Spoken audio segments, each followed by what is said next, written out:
pelajaran tentang modul 11 dan modul 14. Modul 11 yaitu tentang filosofi pendidikan Ki Hajar Dewantara dan modul 1.4 yaitu tentang budaya positif. Dan kita semuanya sudah tahu.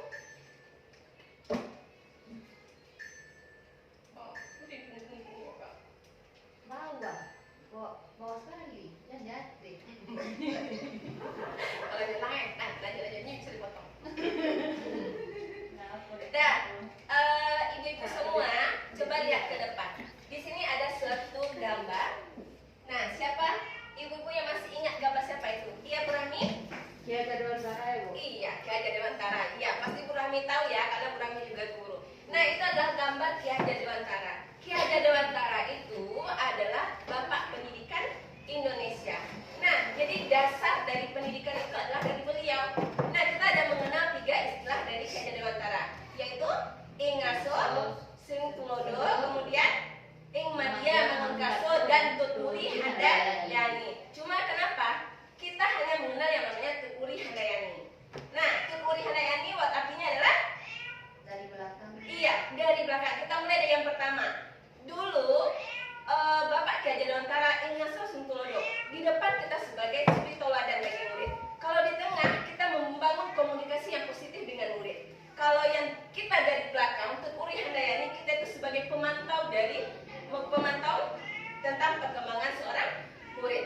Nah, sekarang selain dari yang 3 filosofi itu, Ki Hajar Dewantara juga memberikan dasar pendidikan, yaitu menuntut. Dan maksud pendidikan itu adalah menuntut segala kodrat yang ada pada anak.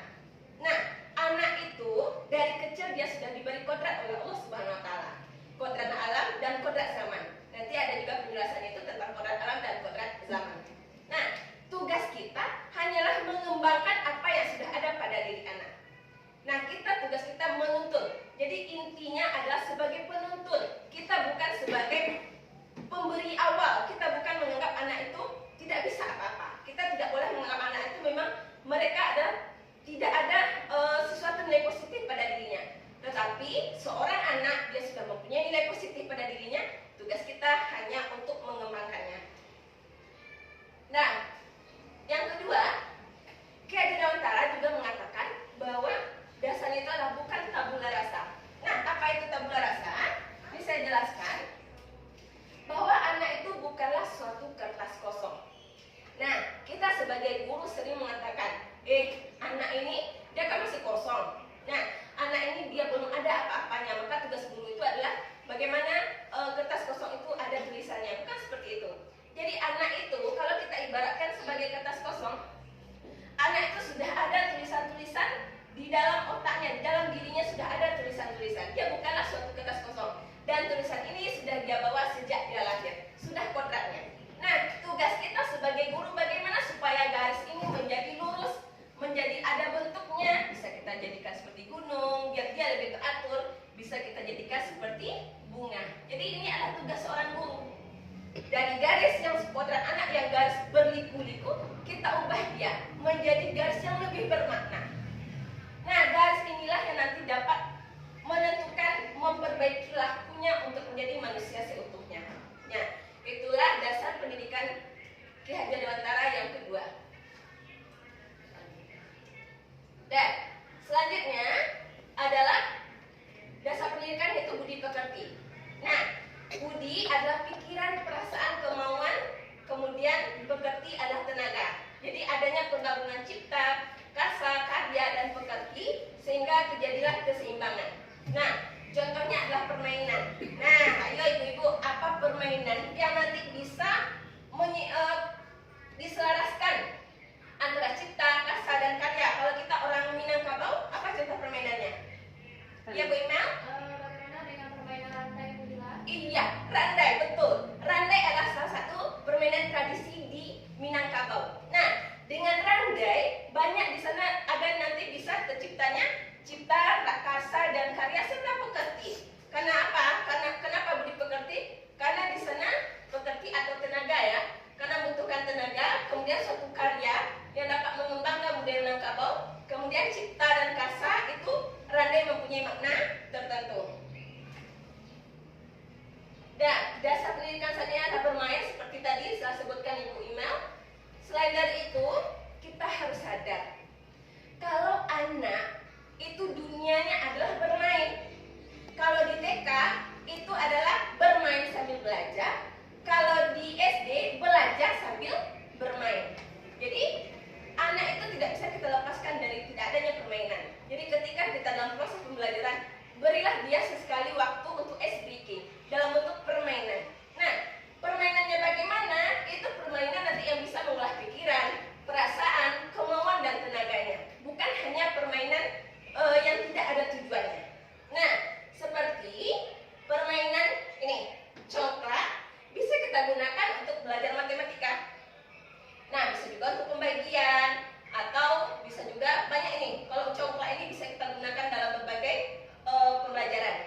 dari pagi sampai siang itu kita tidak hanya fokus pada proses pembelajaran, hanya mentransfer ilmu kepada anak, tapi selingilah dengan permainan yang dapat membangkitkan cipta rasa kasa mereka. Nah, ini lagi pendidikan yang berpihak pada anak, karena biasa kita sebut dengan student center. Ini juga sudah kita lakukan di sekolah kita. Nah, kita pembelajaran itu tidak hanya guru berceramah di depan, tetapi sudah saya lihat teman-teman di sekolah kita ini sudah banyak melakukannya dengan melakukan percobaan ketika melakukan perpindahan panas secara konduksi, langsung dicobakan. Jadi anak menjadi tertarik, langsung mencobakan, dan ilmunya akan lama melekat pada dirinya. Kalau hanya menyampaikan di depan, guru berceramah di depan, itu hanya sampai di depan di kelas saja. Keluar dari kelas itu akan lupa semuanya, apalagi mencatat. Saya pernah tanya sama anak-anak, kalau seandainya ibu catatkan materi ibu ini semuanya ibu akan mau? Belum belajar kita, Bu. Nah, besok bawa percobaan ya, bawa gelas, bawa ini, bawa lilin. Semua mereka semangat. Kenapa? Karena mereka memang membutuhkan itu. Mereka memang membutuhkan langsung mencobakan. Itulah akan lama.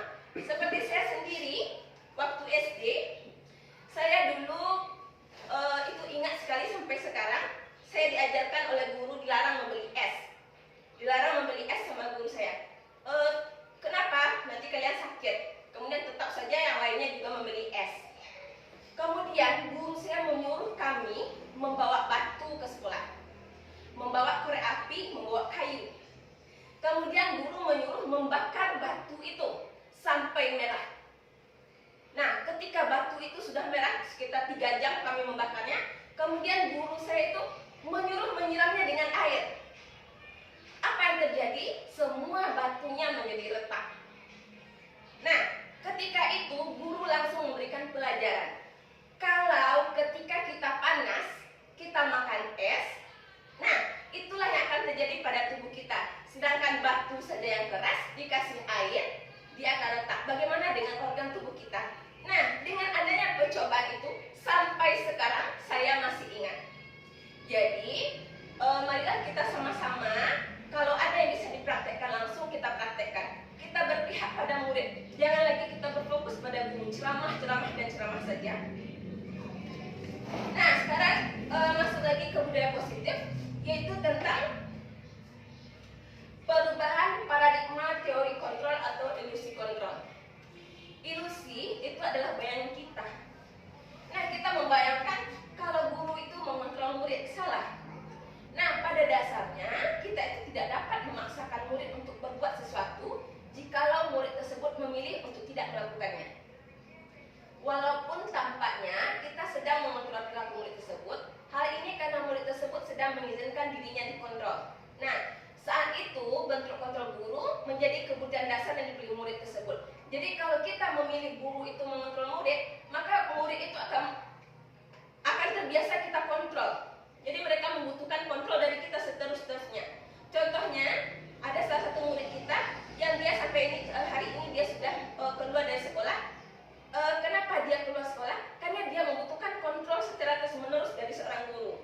Sementara guru itu tidak hanya bertugas untuk mengontrol satu murid saja. Sehingga ketika dia tidak mendapatkan kontrol dari guru, maka dia akan lepas tangan dan dia tidak akan sekolah lagi. Nah, kemudian ilusi bahwa kritik dan membuat orang merasa bersalah dapat menguatkan karakter. Ini juga yang biasa kita rasakan, bahwa kritik dan membuat orang merasa bersalah dapat menguatkan karakter. Ini juga tidak. Menggunakan kritik dan rasa bersalah untuk mengontrol murid menuju pada menuju identitas gagal. Jadi jangan menganggap kita menyuruh murid itu merasa bersalah, kemudian kita mengkritik murid itu, kita itu sudah merasa hebat, kita sudah merasa benar jadi guru, itu akan menuju identitas gagal. Mereka belajar untuk merasa buruk tentang diri mereka ketika kita mengkritik, apalagi di depan teman-temannya. Nah, kadang kala sulit bagi guru untuk mengidentifikasi bahwa mereka melakukan perilaku ini. Nah, kadang-kadang kita tidak sadar ketika kita mengkritik anak itu di depan teman-temannya. Kita tidak sadar kalau kita sudah mengkritiknya. Sementara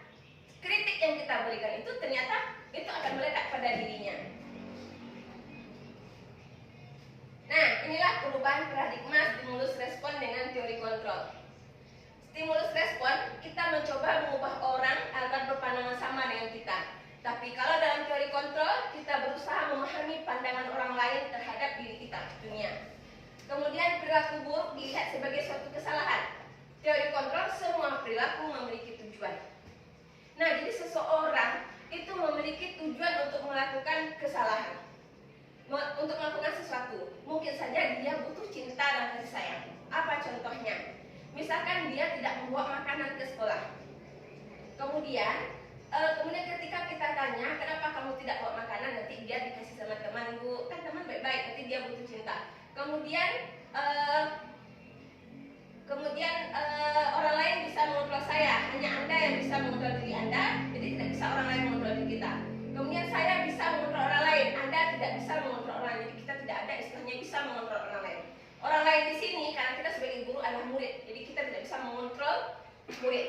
Jadi nanti ada cara-caranya bagaimana supaya kita itu tidak bisa mengontrol. Ada cara trik tersendiri supaya anak itu bisa mengontrol dirinya sendiri. Kemudian pemaksaan ada pada saat rujukan gagal, kolaborasi dan konsensus menciptakan pilihan-pilihan baru. Kemudian model berpikir menang atau kalah. Model berpikir kita adalah menang dan menang, jangan ada istilahnya kita untuk kalah. Nah, sekarang kata disiplin. Ini pasti di setiap namanya instansi pendidikan, kata disiplin itu pasti suatu kata yang sudah tidak asing lagi. Nah, disiplin. Kita mengenal disiplin selama ini adalah sesuatu yang mengikat. Nah, sementara kita harus sadar kalau disiplin itu berasal dari bahasa Latin yaitu disiplina yang artinya belajar. Nah, makna asal dari kata ini berkonotasi dengan disiplin diri dari murid-murid Socrates dan Plato. Disiplin diri membuat orang mengenali potensinya menuju sebuah tujuan, apa yang dihargai. Nah, tapi apa yang terjadi pada diri kita? Selama ini kita sudah salah memaknai kata disiplin. Disiplin adalah sesuatu yang dilakukan seseorang pada orang untuk mendapatkan kepatuhan. Ini salah. Ini tidak benar. Nah, kemudian kita juga cenderung menghubungkan kata disiplin dengan ketidaknyamanan, bukan dengan apa yang kita hargai. Nah, jadi ketika nanti kita membuat suatu peraturan atau membuat suatu keyakinan, kita harus mendasari dulu disiplin itu apa. Ternyata disiplin itu adalah bukan untuk mendapatkan kepatuhan. Nah, ini tindakan atau perilaku yang dilakukan guru akan menentukan lingkungan positif. Jadi kita sebagai guru, tujuan kita adalah menciptakan lingkungan positif di lingkungan sekolah kita. Bagaimana caranya? Dengan membuat keyakinan kelas. Ibu-ibu bisa lihat di sebelah kanan ibu-ibu, kami sudah kelas 5A sudah membuat keyakinan kelas. Nah, ini dia. Keyakinan kelas itu berasal dari kesepakatan kelas. Sekarang pertanyaannya, apa beda peraturan dengan keyakinan kelas? Nah, sekarang saya akan jelaskan apa itu beda peraturan dengan keyakinan kelas. Nah, itu sesuai dengan kesepakatan. Nah, sekarang saya ingin tanya, harus memakai masker ke sekolah. Itu adalah suatu peraturan. Harus memakai masker. Sekarang ditanya, memakai masker itu tujuannya apa? Untuk menjaga kesehatan. Maka keyakinan kita adalah menjaga kesehatan. Jadi buatlah keyakinan selalu menjaga kesehatan. Jadi apa ujungnya dari peraturan, itulah yang harus kita buat keyakinan kelas. Nah, kemudian siswa dilarang terlambat. Itulah peraturan sekolah. Kita ubah dengan merubah katanya itu, kalimat itu menjadi suatu keyakinan, menjadi selalu berkomitmen datang tepat waktu. Berkomitmen datang tepat waktu. Nah, kemudian kita bikin peraturan, dilarang bertengkar, dilarang mencemooh teman. Maka kita ubah keyakinannya menjadi saling menyayangi dan menghargai. Nah, inilah yang kita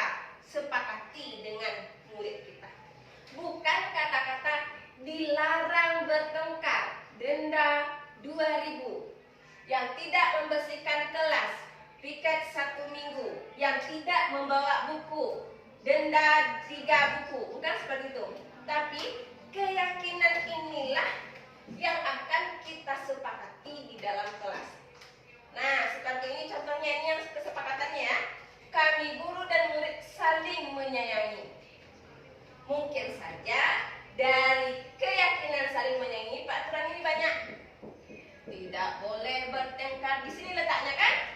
Tidak boleh bertengkar atau tidak boleh mencemooh. Nah, di sini letaknya, kita harus saling menyayangi. Ini yang kita yakinkan kepada anak. Kemudian kami murid yang semangat belajar. Semangat itu seperti apa? Rajin membuat tugas. Dan apa lagi? Tidak pernah Datang tepat waktu.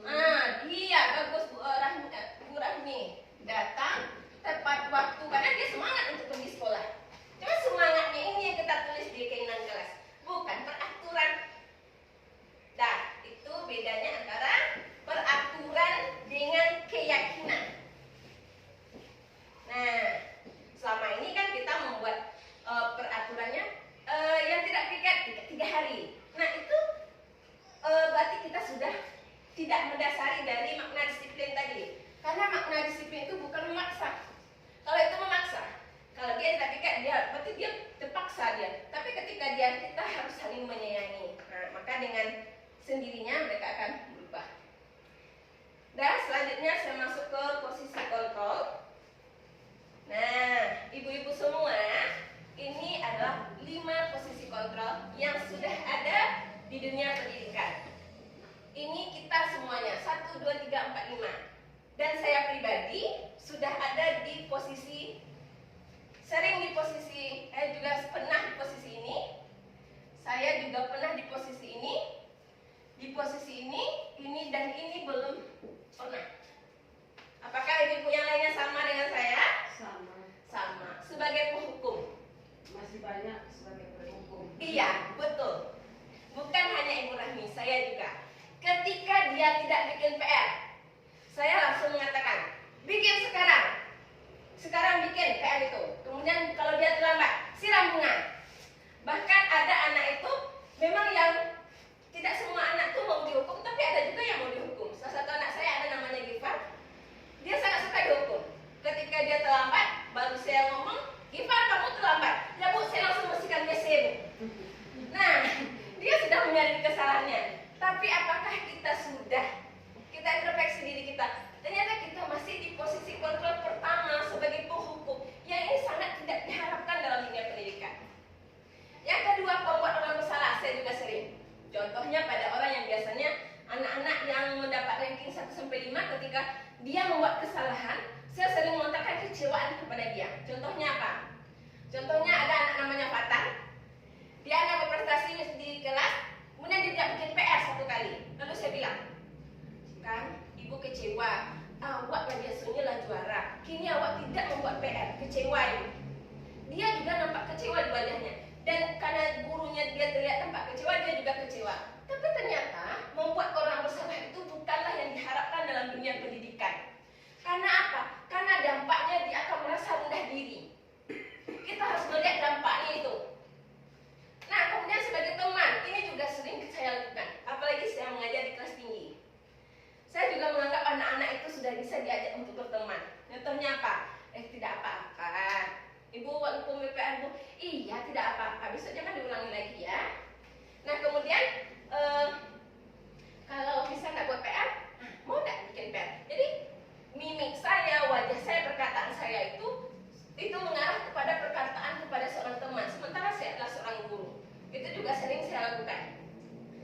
Nah, dampaknya apa? Mereka itu lemah, tidak mandiri atau tergantung. Setelah itu sebagai pemantau. Nah, sebagai pemantau, ini apa dampaknya pada murid? Menitik beratkan pada sanksi atau hadiah. Nah, ini sebenarnya saya agak bertentangan di posisi kontrol pemantau, karena saya menganggap selama ini memberikan hadiah kepada anak adalah sesuatu yang baik. Contohnya, ketika dia bisa menyelesaikan sesuatu, saya kasih hadiah. Saya kira itu adalah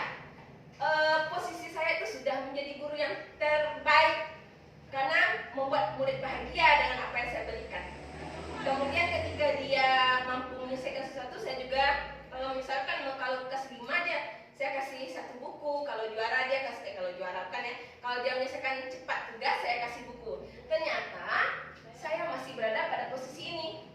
Karena apa? Mereka hanya mengharapkan hadiah dari saya. Mereka cepat tapi hanya mengharapkan hadiah, bukan daripada dasar dirinya untuk menyelesaikan sesuatu. Nah, inilah posisi yang harus dicapai kalau kita sebagai seorang guru, posisi manajer. Ya, kata manajer biasanya kita kenalnya hanya di kantor-kantor. Ternyata kita sebagai guru juga bisa menjadi seorang manajer di kelas kita. Nah, bagaimana manajer itu? Nah, contohnya adalah ketika murid itu bertengkar, apalagi kelas 5 sering bertengkar. Nah, tugas kita adalah karena kita sudah membuat keyakinan, tanyakan kepada mereka. Kita panggil dulu. Nah, kenapa kamu bertengkar? Tanya alasan lo. Itu Bu, tadi saya diganggunya Bu. Kamu tahu kan keyakinan kelas? Makanya keyakinan kelas itu harus ditandatangani oleh semua siswa. Jadi apapun keyakinan yang mereka buat itu, mereka artinya sudah sepakat. Apa konsekuensinya nanti mereka sudah mau menerimanya. Nah, ketika mereka bermasalah, nah, kamu tahu kan keyakinan kelas kita? Pasti dia tahu, karena dia yang bikin sendiri. Itu mereka bikin sendiri. Ya Bu, kita harus saling menghargai dan teman-teman Bu sudah tahu. Sekarang, kalau kita saling menghargai, berarti Giva sudah melanggar keyakinan kelas kita. Ya Bu, kalau Giva melanggar, apa solusinya? Kita suruh dia memberikan solusi. Bukan kita dari kita solusinya. Oh, minta maaf Giva nih. Wala cukup, minta maaf. Bukan seperti itu, tapi dia mencarikan solusi. Ya Bu, minta maaf ya Bu. Iya, kalau minta maaf ya silakan suruh dia minta maaf. Dia yang mencarikan solusi sendiri. Ketika dia terlambat dan teman sudah belajar, nah, kita juga tanya kenapa dia terlambat. Kemudian dia yakinkan kalau dia sudah melanggar keyakinan kelas. Kemudian suruh dia mencari solusi dari yang telah dilakukannya. Nah, ya Bu, sekarang apa solusinya kalau kamu terlambat? Saya terlambat Bu, teman-teman sudah belajar. Berarti nanti pulang sekolah saya minta jam tambahannya Bu untuk belajar. Oh iya boleh. Jadi apapun solusi dari dia hargai. Seperti itu. Jadi bukan dari kita. Jadi bukan kita yang bilang, nanti kamu pulang sekolah belajar tambahan balik, kamu tinggal pelajaran. Bukan seperti itu. Suruh dia yang mencari solusinya. Nah, ini adalah salah satu caranya dengan restitusi. Bukan hanya ibu-ibu semua yang baru mengenal kata ini, saya juga baru mengenal restitusi. Jadi restitusi adalah proses menciptakan kondisi bagi murid untuk memperbaiki kesalahannya. Jadi seperti yang saya sampaikan tadi, mereka kita beri kesempatan untuk memperbaiki kesalahannya, bukan dari kita mencari solusinya. Nah, ini ciri-cirinya. Dan ada 1, 2, 3, 4, 5, 6, 7, 8, 9. Jadi intinya adalah solusi berasal dari anak, bukan guru. Nah, ini adalah segitiga restitusi. Jadi ketika kita bergerak, kalau kita sudah katanya kita ingin menjadi seorang manajer, kita harus paham segitiga restitusi. Pertama apa? Menstabilkan identitas. Apa contohnya? Ketika anak itu bertengkar, tingkat emosinya masih tinggi. Panggillah dia dulu. Kalau bisa jangan dekat temannya. Biarkan mereka mengeluarkan emosinya. Jadi kita stabilkan dulu. Sudah tenang? Nah, baru kita tanyakan. Nah, setiap orang, jadi mulainya dari kita. Setiap orang pasti pernah melakukan kesalahan. Kata kita kepada anak, oh iya Bu, sekarang apa kesalahan yang telah kamu lakukan? Nah, nanti dia akan mengatakan kesalahannya. Baru kita kaitkan dengan keyakinan. Dulu kita sudah membuat keyakinan kelas kita.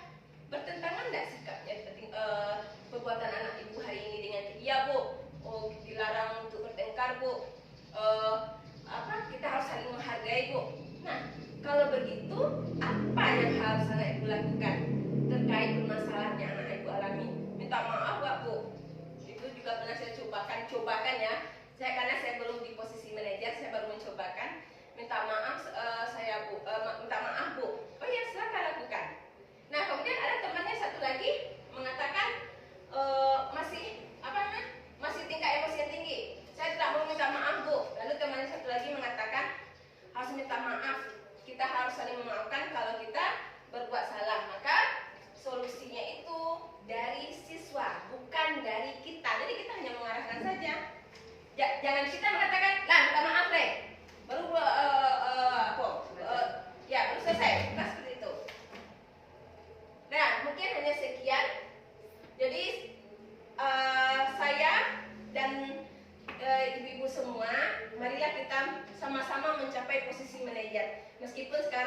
masih kadang-kadang sebagai penghukum, kadang-kadang sebagai teman, kadang-kadang masih sebagai pemantau. Memang sulit untuk mencapai posisi manajer, tapi kalau kita berusaha dan kita belajar, insya Allah kita akan bisa mencapai posisi tertinggi, posisi kontrol itu. Baiklah, mungkin hanya itu dapat saya sampaikan. Kalau ada yang ingin bertanya, boleh. Karena waktu kita masih ada sekitar 5 menit lagi. Ya, Bu Rahmi. Mungkin di sini saya masih untuk restitusi itu mungkin baru kali ini saya mendengar. Ya sebelumnya belum pernah. Jadi masih masalah restitusi itu masih ngambang bagi saya untuk melakukannya kembali. Apalagi saya mengajarnya kan di kelas rendah. Jadi kalau kita memberikan anak yang memberikan solusinya sendiri untuk kelas rendah kan masih anak-anaknya masih belum, kita harus ngomong dulu anaknya, baru anaknya bisa melakukan yang kita suruh gitu. Bagaimana dengan kelas rendah gitu? Ya, terima kasih Bu Rahmi. Memang bukan hanya Bu Rahmi sendiri ya yang menggunakan ke restitusi ini. Saya juga. Nah, mungkin tugas kita adalah memang untuk kelas 1 kita kita arahkan. Seperti ini, misalkan mereka bertengkar, kita bilang kalau kamu bertengkar, apa yang akan kita lakukan? Kita punya mereka. Dan mungkin hanya sekian. Assalamualaikum warahmatullahi wabarakatuh. Ini mereka.